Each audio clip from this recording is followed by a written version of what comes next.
여러분 안녕하십니까, 진성호입니다. 조선일보가 오랜만에 이문열 작가와 인터뷰를 했습니다.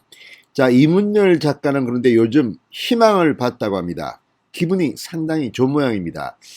자, 과거 이문열 씨는 이 강준만, 진중권 씨와 논쟁을 벌이기도 했습니다. 그랬던 이문열 씨가 요즘 강준만, 진중권이 다 반문연대 쪽으로 온 것 같아, 이런 말도 있습니다. 그러니까 국론 분열이 국론 통일된 건가요? 아무튼 문재인 정권 때문에 진보 진영의 강준만, 진중권 씨까지 문재인에게 반기를 든 겁니다. 자, 이런 현상들에 대해서 이문열 작가는 느낌이 좋다고 말합니다. 그러면서 원전 수사에 이르기까지 요즘 전국을 보는 거의 생각들을 털어놓았습니다. 자, 얼마 안 된 사이에 상당히 이문열 작가의 생각이 편해진 것 같습니다. 그만큼 문재인 대통령이 정치를 개판으로 하고 있다는 반증이기도 합니다. 자, 무엇이 이문열 작가를 이렇게 다소 낙관적으로 만든 걸까요? 진성호의 융단 폭격 시작합니다. 문재인 정권을 융단 폭격합니다. 방송에 앞서 아직 진성호 방송에 구독자가 아니신 분들은 붉은색 구독 버튼 눌러주십시오. 더 좋은 방송으로 보답하겠습니다. 자, 연말에 우리 사회가 쉽게 무너지지 않겠구나 하는 안도감을 느꼈다. 감사원과 법원이 신선한 감동을 줬다. 희망적인 신호다. 이문열 작가의 말입니다. 자, 이문열 작가는 그 전에 몇몇 인터뷰를 통해서 상당히 지금의 전국을 걱정했습니다. 그런데 지난해 말 이 법원, 감사원을 보고 안도감을 느꼈다고 했습니다. 우리 사회가 쉽게 무너지지 않겠구나. 자, 이 말은 법원이 윤석열 총장에 대해서 두 차례나 손을 들어준 판결, 또 감사원의 원전 감사 결과 발표, 이런 것들이 반영된 것으로 보입니다. 자, 7일 오후 경기도 이천 부학문헌에서 박동규 기자가 이문열 작가를 만났습니다. 요즘 기분이 좋다고 말했다고 합니다. 자, 20년 전 이문열 씨의 소설을 불태웠던 책 장례식이 열린 그 장소입니다. 자, 이문열 씨가 원작 희곡을 선 여우사냥입니다. 제목은 뮤지컬 명성황후는 25주년 공연이 코앞입니다. 그래서 시작된 인터뷰인데 이 세상 이야기, 정치 이야기로 번집니다. 이문열 씨는 이 정부에서 임명한 최재형 감사원장이 터뜨린 월성 원전 1호기 조기 폐쇄 문제가 특히 컸다고 말했습니다. 문재인 대통령이 임명한 최재형 감사원장의 반란입니다. 그러니까 쉽게 말해서. 자, 어쨌든 이문열 작가는 이 원전 수사, 원전 감사, 이런 데 대해서 상당히 희망적인 시그널을 읽은 것으로 보입니다. 자, 교수신문이 최근에 뽑은 2020년 사자성어가 아시타비, 나는 옳고 너는 그러다이다. 내로남불입니다. 그러니까. 자, 이문열 작가는 이렇게 말합니다. 1987년에 발표한 구로아리랑에 지가 하면 로맨스고 남이 하면 스캔들이라 하기도 했고 라는 표현을 썼다.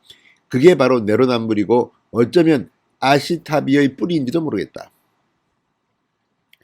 자, 세상이 두 진영으로 쪼개진 것 같다고 물으니까 나도 이거 큰일 났다 싶었다. 하지만 2020년을 넘기면서 생각보다 그렇게 멀리 떨어져 있지 않고 겹치는 부분도 있다는 생각을 했다. 법원이 살아있고 진중권, 강준만, 홍세화도 돌아섰지 않나. 진중권, 강준만은 20년 전에 나한테 악쓰고 덤빈 사람들이다. 자, 진중권, 강준만 씨는 정말 20년 전에 이문열 작가한테 상당히 도발적으로 붙자고 했던 사람들입니다. 자, 어쨌든 이 법원이 살아있고 진중권, 홍세와 강준만이 돌아섰지 않나. 그 보면 참으로 세상이 묘합니다. 홍세와 진중권, 강준만은 정말 저쪽 진영 사람인데 지금은 문재인을 비판하고 있습니다. 그만큼 문재인이 문제가 많다는 것이기도 합니다.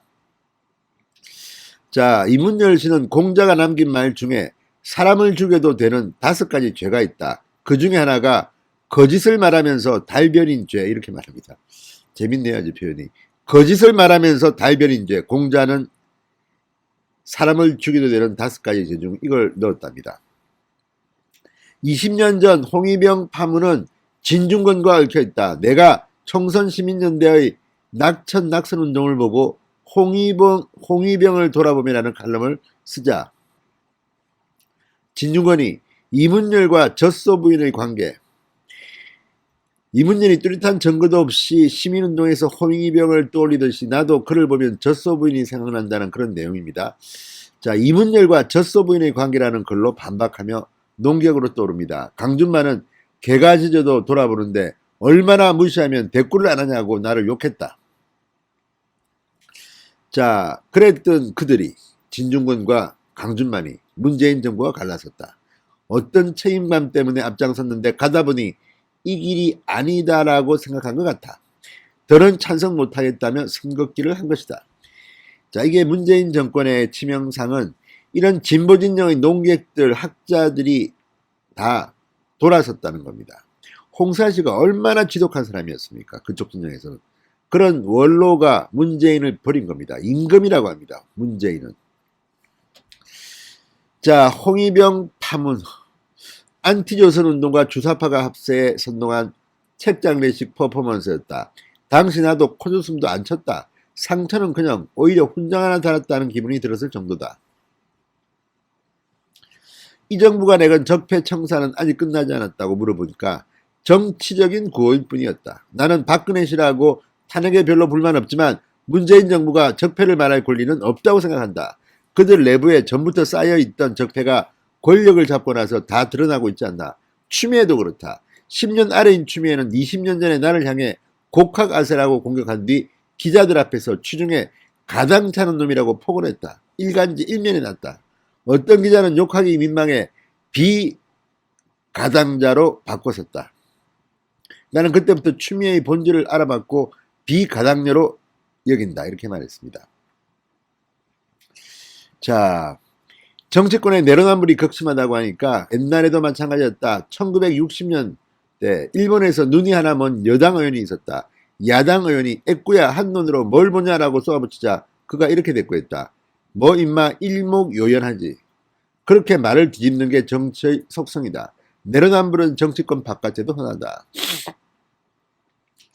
자, 월성 1호기 폐쇄 논란에 대해 대통령은 침묵하고 있다. 이렇게 물어보니까 이렇게 답합니다. 중국에 태양광을 바치려고 그랬다는 둥 가설은 여럿이다. 정답은 아무도 모른다.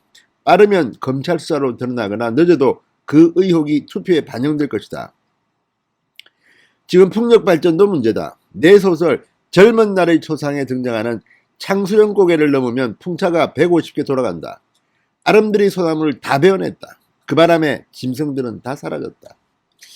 자, 보수주의자는 보수를 뭐라고 정의하나? 이렇게 물어보니까 내가 보기에는 먼저 산 사람들의 수고를 잊지 않는 것이다. 우리 현대사는 박정희 20년과 신군부 10년이 절벽처럼 가로막고 있는데 그들이 100% 악당이 돼버렸다. 아니다. 그 시대를 거쳐 도착한 게 오늘이라고 생각한다. 적어도 필요악이었다. 우리가 다시 전두환과 삼김 중 선택을 한다고 치면 누굴 고르는 게 나았을지 솔직히 모르겠다. 자, 요즘 시국에 대해서는 별로 할 말이 없다. 기분 좋게 관망하고 있다. 아까 희망을 봤다고 했는데 정경심과 윤석열 등에 대한 딱 부러지는 법원 판결을 보면서 우리 사회에 성숙하고 견고한 두께랄까 지층이 있다는 생각을 한다. 자, 어쨌든 이문열 작가가 요즘 법원과 감사원 등을 보면서 기분이 참 좋다고 합니다. 희망을 봤다고 합니다. 그 희망이 올해 4월 7일 선거 등을 통해서 꽃을 필 수 있도록 해야겠습니다. 진성호의 직설이었습니다. 여러분 감사합니다.